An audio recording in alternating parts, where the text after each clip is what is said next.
So this is the Mercedes EQB.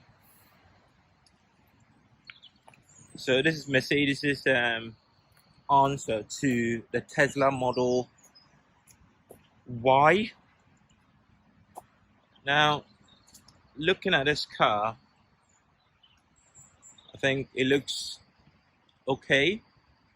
It looks a bit like a taxi though, but you know, I'm not dissing the car because it looks like a taxi. This particular car is a 7-seater option. Apparently all the European or the UK cars come with a 7-seater option, so which is really good. You sort of pull this bit and then the back seat folds down. But as you can see, the back seat is a bit small. You can just about fit an adult here. I'm not gonna get into the back seat because I don't really want to. It's got an electric tailgate, which is very useful in this day and age. In fact, let's go back again. Doesn't like it. Doesn't there we go. So let's check out the floor space here to see if they actually have any floor space. Not much by way of floor space, so that's interesting. So because you've got the 7-seater option, you lose that floor space. So then it means, you know, your cables are just going to be like that, which is not ideal. I'm not going to try and open the bonnet because with these sort of cars, you can never quite know how you open the front. So I'm not going to try or even bother. Now we're going to check out the interior of the car. So interior looks, as you'd expect from Mercedes, really, really nice. Nice looking car. It's got wireless charging here. I just put my phone down and it charged for me, which is really good. We've got, you know, USB-C ports, again, which is really good. This obviously closes. We've got 2 cup holders. This is the control for the infotainment system. Now, if I were to turn on the car, we can see, you know, the navigation, phone system. So these screens, as a lot of people have already seen, they are sort of 2-in-1 screens. On the left, you've got your navigation and the rest of it. On the right, you've got speedometer and the rest of it. As far as the interior goes, very typical Mercedes interior. Looks really nice, quite premium. I love these air vents on these Mercedes cars. I think they always look pretty cool. You've got sort of the driving controls here for music and that sort of thing, which again is quite cool. I'm always a big fan of these sort of steering wheels. I think they create a bit of a contrast for the steering wheel, so it sort of almost reminds you of where you are, if you like. I like this trim here, really nice. So yeah, overall interior space looks really nice. Not quite sure what this particular stick is for. I have no idea, but you know, it seems like a bit of a waste of space. You know, more buttons here. You've got radio controls, you've got parking, you've got navigation. So if you don't want to be using your controls here, you can use it here, which is again quite useful. And you've got a bit of space in there, again quite useful for stuff that you want to keep. So we're going to check the back space of the car just to make sure at least we can see the space for the car.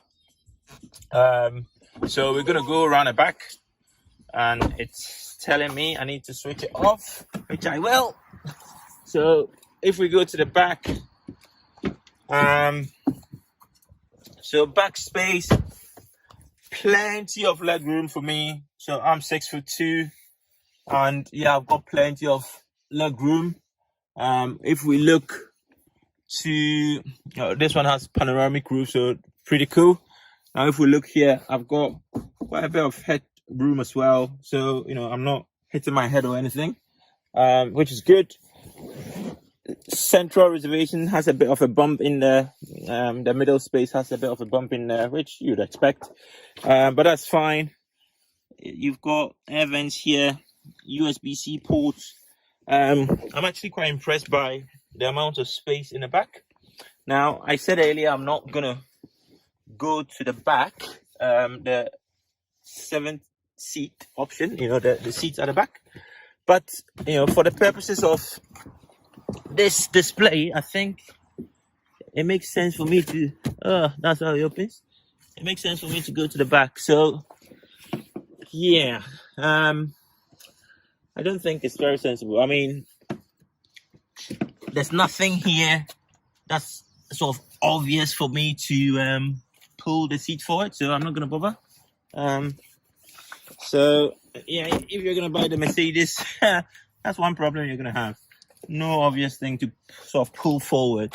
I mean, this sort of helps it fall down, but that's about it. It's a bit of a mission to get to the back, but looking at the back, you can certainly fit 2 kids in the back. Looking at the back, it doesn't look like one of these cars where you can't even fit a child. So kudos to Mercedes for that purpose. Boot space, when everything is when this back seat is folded down, boot space is I think 480 liters, which is not bad. Obviously, to fold this, you just have to pull this one.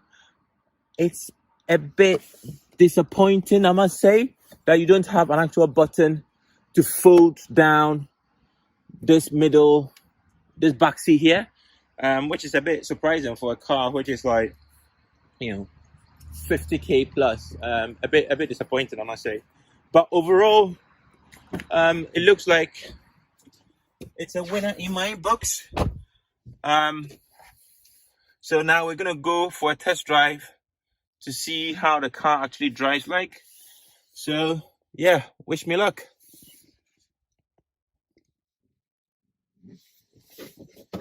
All right,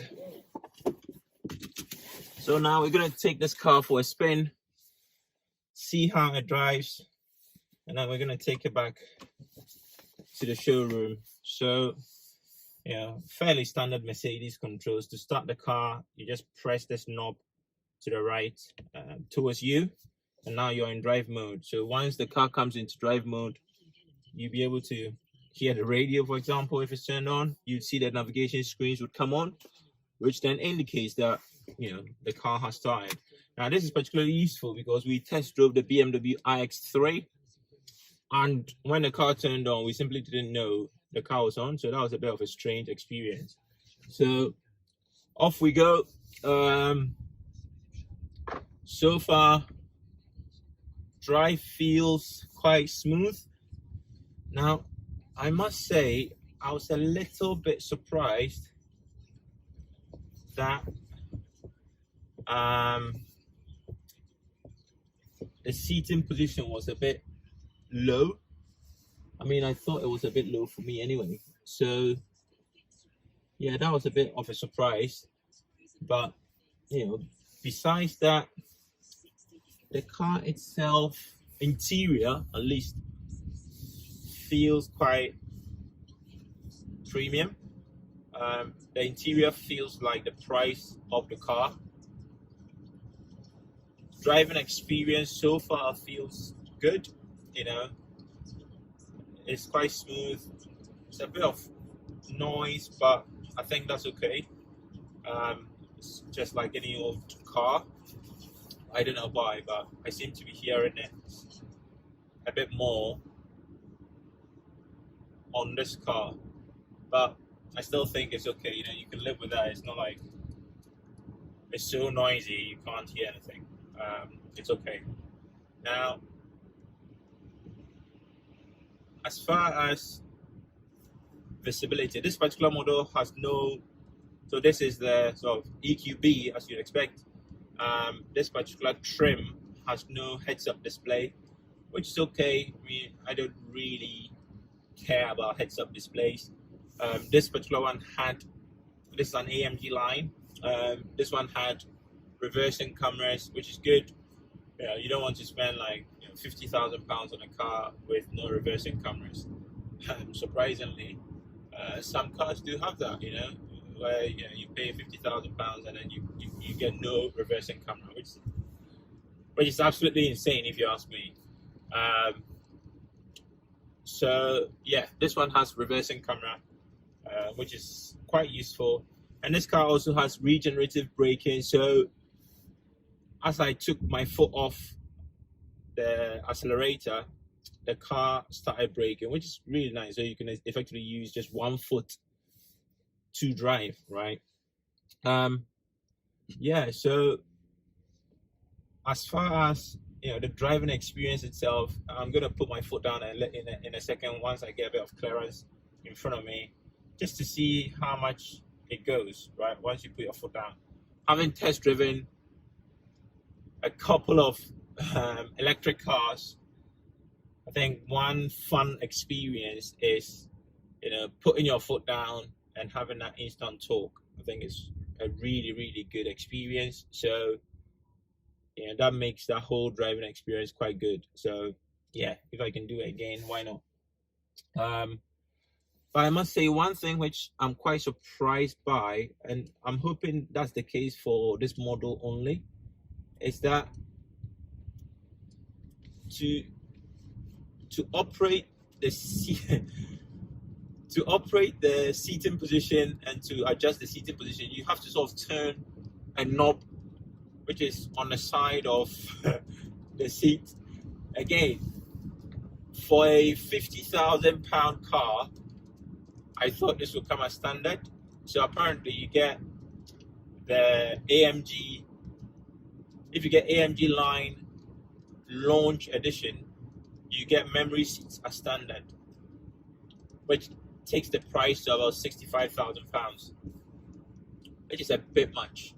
Now, at £65,000, you're looking at cars like the M Pro version of the iX3, for example. If you're looking for an electric SUV,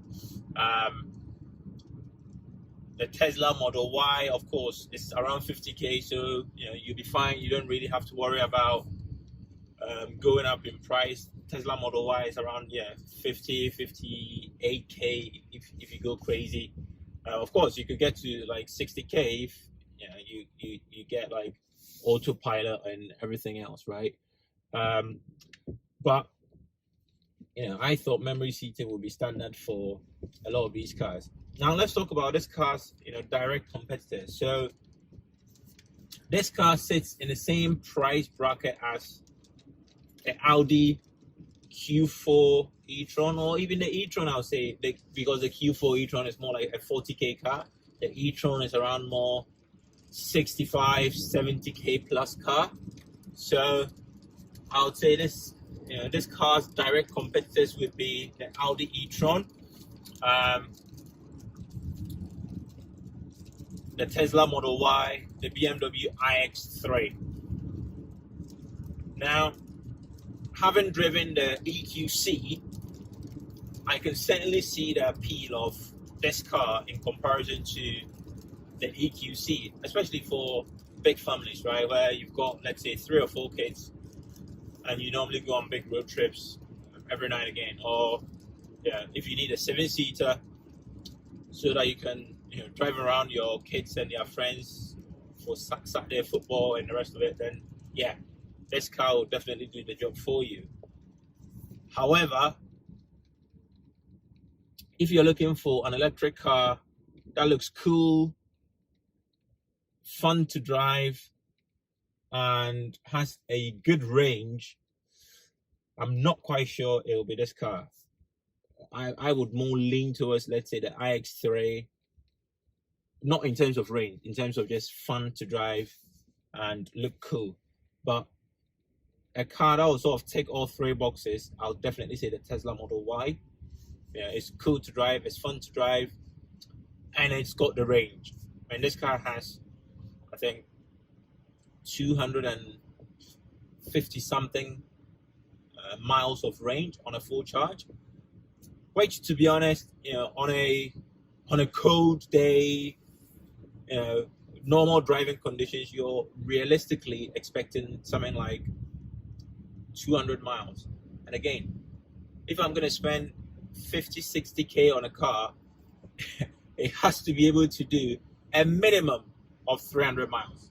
So car manufacturers, if you're watching this, don't make electric cars that have less than 300 miles of range on a full charge, because it doesn't make any sense. You know, it might as well be a hybrid car then, right? The whole purpose of going electric is obviously to do our bit for the planet, but also to make sure once we charge, we've got enough range so we don't have to recharge, right? So here in the UK, if you're traveling from London to Cardiff or London to Swansea or London to Manchester, you would want to be able to do that trip on a full charge, right? So I just put my foot down, and as you'd expect with most electric cars, it flies. You get that instant torque the minute you put your foot down, which is all very cool. So yeah, I mean, overall, this car is doing a good job. I like it already. But as I was saying, yeah, if you're looking for a car that has the cool factor, range, and practicality, then maybe, just maybe, a Tesla Model Y might be for you. However, the Tesla Model Y's interior is absolutely terrible. The first time I sat in a Tesla Model Y, I got so disappointed. I had to take a second test drive just to accustom myself with just how bare the Tesla Model Y's interior was. So, you know, looking at this car, sitting in the car, it feels like a place I'd like to be. The Tesla Model Y, you sit in a car and you think, I don't want to be here. At least that's how I felt. But you know, sitting in here, it's got a lot of the bells and whistles, and it all looks very nice. And again, you know, it feels like a place I would like to be. So, car interior, you know, is very important for me. So, yeah, if it's also important for you, then yeah, certainly, this ticks the boxes. So that's the end of the video. I hope you enjoyed it. We're coming back to park now. Comment, like, subscribe. Let us know if you enjoyed the video so we can do more of these ones. All right, peace out. So this is the Tesla Model Y. Absolute beaut of a car. So let's go backwards a bit more. It looks absolutely fantastic, see?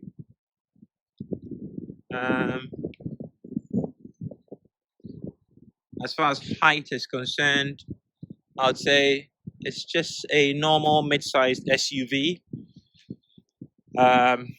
You know, it's probably the same height as that Volvo you see there. We'll try and open the boot. There we go. It finally worked. The boot space is immense. I think this one is like 800 and something liters, which is huge. You've got massive underfloor storage area for your chargers and what have you, which is really good. And then you've got a bit more space around here. You could put your cables here if you want, instead of putting them there. Yeah. So huge space. And another thing I love about these Teslas is that you can press one of these things and the damn thing falls down. Perfect, you know, for those shopping trips. You know, if you're a family and these sort of things are important to you, that's what you want. But yeah, it's got, you know, electric tailgates as standard, which is really, really good. So we're going to start from the passenger side first. So this one, you know, has white interior, really nice.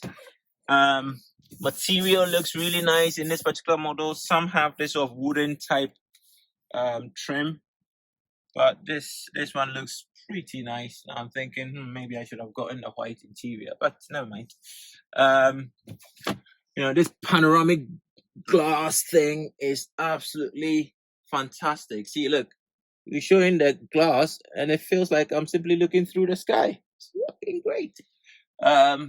Probably the only gripe is the back window, which is really small, but you know, normally you would use your back camera anyway, so you wouldn't need that back window.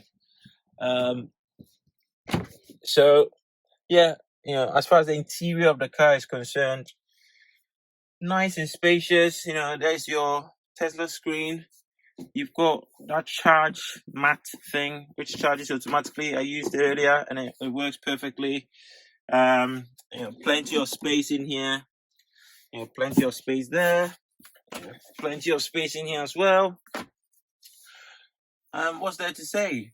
It looks absolutely fantastic. So we'll exit out and then go into the driver side very quickly. And one more thing to open, you press there and then stick it out.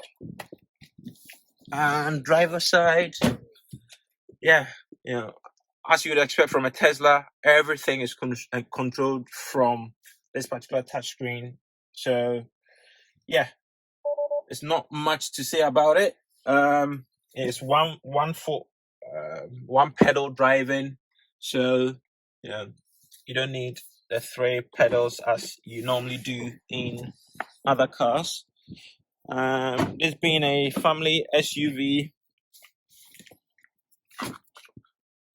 if we then check out the space in here, so I'm a 5'6" person, and as you can see, I've got plenty of knee room in here.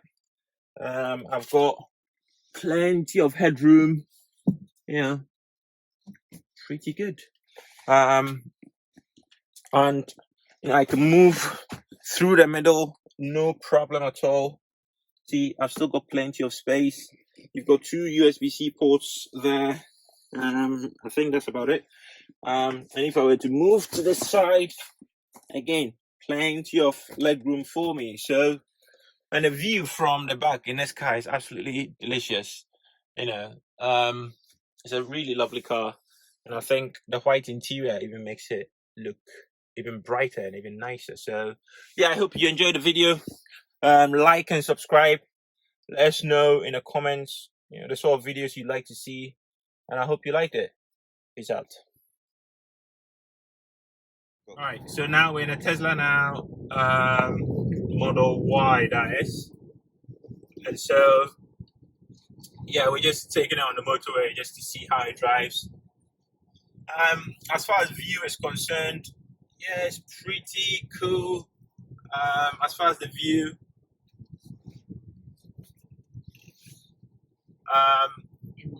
you know, it directs you just fine. The drive itself feels a bit stiff. Now, if you're coming from a mid-range SUV like, you know, a Ford Kuga or any of the Audi cars, then you know this will be fine.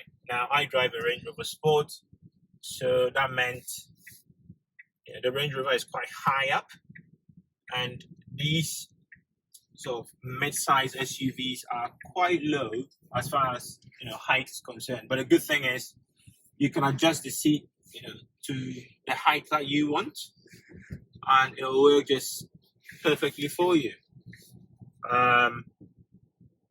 And you know, this particular car, there's a lot of things to love about it. You know, the instant torque you get once you put your foot down, the built-in sat nav. What else? You know, the charge max thing. You know, you put your phone down and it charges for you. It's got a lot of amazing things. It's my second time in this Tesla to test drive, and I must say this time around I like it a bit more. And yeah, it's an absolutely lovely car to drive. It feels a bit stiff as far as the suspensions are concerned, but besides that, you know, everything else is pretty decent. Like just now I was adjusting my seating position, and yeah, it just feels perfect. You know, It drives well. It's smooth enough. When I said it was a bit stiff, it's a lot more stiff, and when you sort of hit bumps, that's when you feel it. But besides that, now take the A4232 it feels absolutely fine. It's not the right way. In 500 feet, enter the So yeah, I hope you enjoyed the video. We're gonna try and park somewhere and then do the rest of the video.